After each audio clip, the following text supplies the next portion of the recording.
This video is partially made possible by Gigabyte. Hey everyone, welcome to another video review. Today we're going to be looking at the Enermax SpineRex case. Alright, this case is a big size tower case which is constructed from steel and plastic parts. It might look familiar to some people who might recognize the Antec 1200 case in this. Honestly, it's the first other case I thought of when I first saw this one. But anyway, let's go into further detail and see what else this case has to offer. On the front of the case we can see the 11 5¼ inch drive bay covers, which all have a dust filter. You can easily take these covers out by opening the front panel on either side like this, and then you can take out the cover like so. And if we move down to the bottom a little more, we can also see two buttons right here, and these actually control the LEDs of the two 120mm multi-LED fans, which can be either red or blue. Now let's cycle through some of the animations.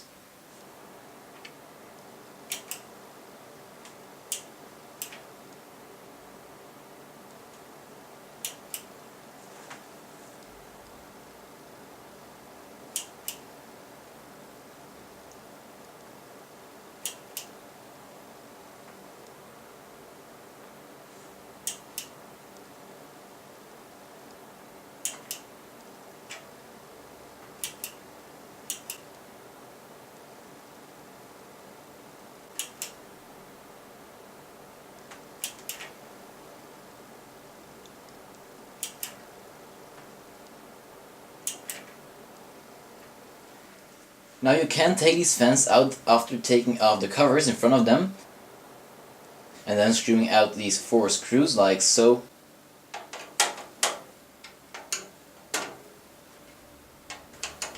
After that's done, you can change the fan by screwing out the 4 screws that hold it in place.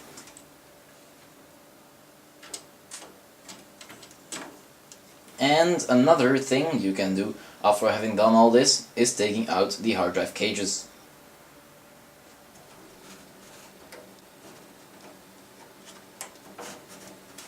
Now again, at the top of the case we can find the power and reset button, the hard drive activity LED, as well as the power LED, which is built into the power button.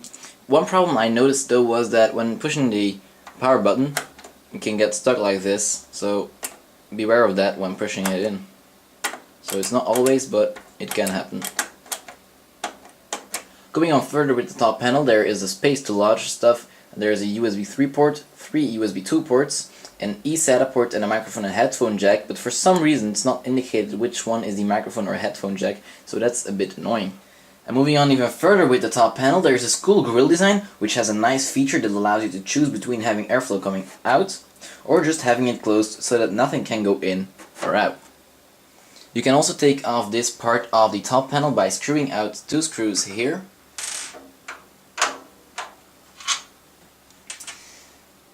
And then pushing it back and pulling it off. And having done that, you can install 2 optional fans which can either be 80mm, 120mm or 140mm fans. On the left side panel we can see a lot of mesh with behind that a multi-LED 250mm fan. And luckily, yes, for once a dust filter is included on the side panel. Finally, there's a company that understands that you also need one there, certainly with such a big fan.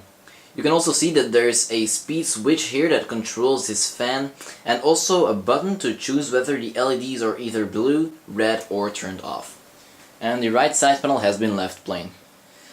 Now on the back of the case there is a spot for the motherboard's I/O shield, a space for an optional 120mm fan. Underneath that, 7 expansion slots, 4 grounded holes for water cooling tubes to go through, and the space for your power supply. And then finally, once again, to finish the exterior of the case, on the bottom there are 4 feet which you can flip out like this, which is really cool and really useful, and this also adds extra stability to the case.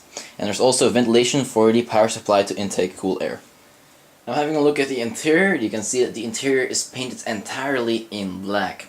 On the motherboard you can install an extended ATX, an ATX or micro ATX motherboard, and as you can see there's a rather large cutout for the CPU cooler's retention plate. There are also 2 cable management holes, but unfortunately there's none of that above the motherboard. And for some reason this motherboard tray has a little bit of a small design with not really many cable management holes, certainly not for a big size tower case.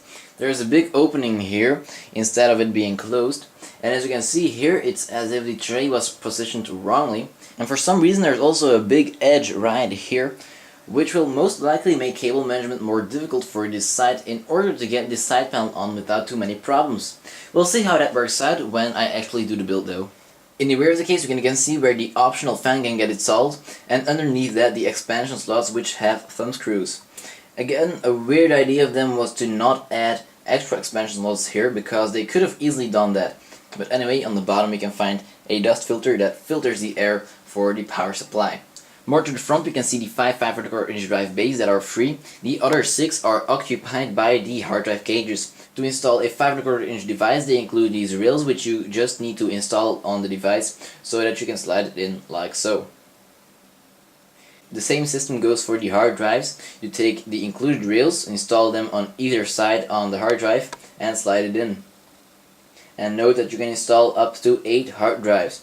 It appears though that there isn't any adapter included, like a 3.5 to 2.5 inch adapter, and neither can you really install a 2.5 inch device in this case, which isn't great. So if you're using an SSD, for example, you're gonna have to be creative here, or just hang it between your wires somewhere. What they do include though are 2 velcros, a motherboard speaker, all the needed screws, and also 2 cable holders. Alright, so this is a system after having done the build. Now, what you can see is probably the worst cable management job I've ever done. Well, that's because of a few things. First off, because the case itself isn't great for cable management. I'll show you guys the other side in a few minutes, or in a minute or two, but it's just that it's almost impossible to route all the cables behind the motherboard tray because the other side panel just won't go on. And normally I think if you have a simpler power supply, like with less cables or with cables, let's for example take the 8-pin power connector here, I could actually route that behind the motherboard tray and let it come out of the CPU cutout, which seems to actually stick out above the motherboard, which they might have done on purpose so that there would actually be a cable management hole above the motherboard. But anyway, I can't really route it behind the motherboard tray because of this cable right here, the extension to another 8-pin, so that's for motherboards with 2 8-pin connectors. And yeah, I can't really route it behind the motherboard tray because it's making everything too thick, and that would then make it impossible to put the side panel on. Other than that, I could have used perhaps another eSATA.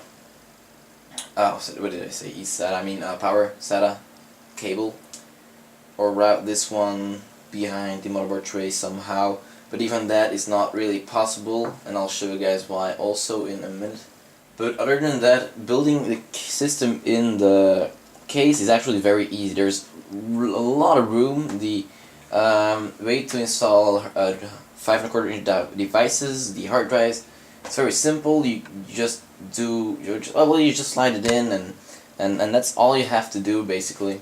And screwing everything in is no problem. There's no having to squeeze something in there or here. Really, it's very easy to install stuff, but cable management, honestly, it sucks. But I have to say one thing though, there's no window on this case, at least not for what I know. I saw in the box that it said something about there being a version where there is a window, but there isn't one in this case, so really I don't really then think that it's that necessary to have cable management, although again it kind of disrupts the airflow, but still it's not such a big issue if it does just disturb the little bit of airflow that it disturbs.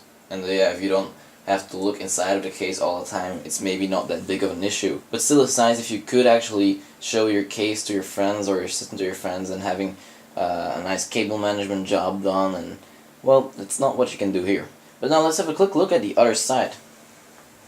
Okay, and this is the other side of the case, of the motherboard tray actually. And you don't see that many cables, but it's kind of the maximum that I was able to put in the system using all the cables that I use pretty much every time that I build a system with this well, I did build a system into the case with this setup, so this is kind of the same cables that I use every time. But anyway, what I wanted to show you is that the motherboard tray, and maybe I said it in the review, I don't really remember, but the motherboard tray here is, well, that should be the motherboard tray, but that's also a part of the motherboard tray, at least in my opinion. I kind of feel that that's also a motherboard tray. But it shouldn't have been here. It should have been open here, actually like in this part here, so that there would be room to store cables. Now there isn't any room, so you can't really store them anywhere but here, or maybe here, but I wasn't really able to put any here, because it just didn't make any sense because of this edge here, which should have been thinner, or just not have been there, but let's say thinner because it's necessary, because you can cut cables if there is no edge like this. But anyway, I wasn't able to store any cables there, so it's all here. It's all, you can all see it on the other side. PCI Express cables, power cables for graphics card, they should have come through here, and then I think they're through this hole, but I didn't do that. Well, I did first, but then I noticed that I wasn't able to close the case, so I had to just route them from the power supply to the graphics card. What else? Yeah, maybe the motherboard tray, it's okay if they actually leave it open, but perhaps should have just go a bit lower. So if I store cables here, or perhaps here, right next to the power supply, because you can actually do that, then you wouldn't see all these cables going, right, here. And then they would be able to give you the extra option to install bigger motherboards, and then you can install more graphics cards. Let's say that they add 9 expansion slots instead of 7, and that would make this case so much more useful, because now it's just a mid-sized tower that they kind of made higher, and I don't really see the use of that. Only that you can install a lot of devices in the drive base here. You can install 8 hard drives and 5 5.25-inch devices. That's really cool. It's the second case that I got from Enermax, and it's the second time that I wasn't able to really do this cable management job. They are actually looking at the options to give you, well, they actually try to give you the options to do a decent cable management job. I see that they try to do that, but perhaps the only thing they should do is make their case a bit wider. If they just do that, it's all solved. And don't do these silly things. Don't just make normal motherboard tray. That's what I have to say to Enermax, and maybe make your case wider if you really want to do this. So yeah, I'm not trying to be very negative about this, but I'm just trying to say that it's silly that they did this. In a summary, it's just silly. Let's get to the overall conclusion. I'm not gonna continue to brag about cable management. It's just a little part of the case. Cable management is really not the most important thing. I gotta say that airflow in this case is amazing. So, but whatever. In a summary, installing your system in this case is easy. The only negative part is cable management, but it's very spacious. You've got lots of hard drive options. You've got lots of 5.25-inch device options. But yeah. Let's get to a decent overall conclusion. Okay, finally I shut up about the build. Quickly I want to show you guys the fan on the side here, which has the button here to turn off the LEDs or make them red, which is really cool. So off and blue.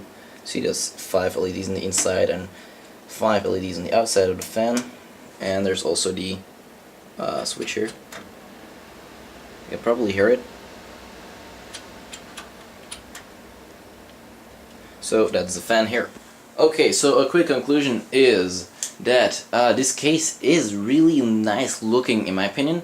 It looks amazing, it's sleek looking while it's also kind of a little bit of aggressive looking. The balance in that is really nice in this case, and that makes it look really nice. The airflow is really nice. You've got USB 3, which is also positive. Then the fans in the front, those multi-LED fans are really cool. The interior space, you've got a lot of space to install your case, your system in your case, so that's great. But then There are a few negative points, like the cable management, which I've been talking about way too long, probably. The build quality of the case is good, but there are a few things which maybe if you see them you're gonna be like, why did they do that? Or like, you know, the button there, it's the power button, it's a bit weird that it gets stuck. So build quality is lacking, I wrote down, but it's good. Look, it's good, but could have been a few things that could have been done better. Then it's not always very toolless, and that's basically my conclusion of this case.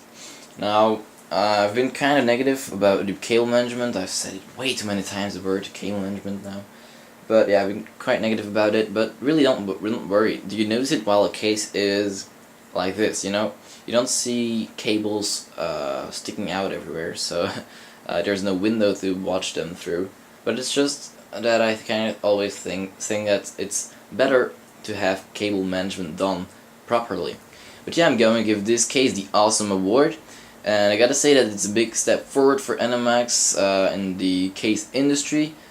So keep it up, Enermax. Keep producing more cases, more different cases, and hopefully you'll fix the few issues I talked about. But anyway, I'll see you guys in the next video. Thanks to Enermax for sponsoring us for this review. And don't forget to subscribe, like, and comment on this video either. And yeah, as I said, see you guys in the next video.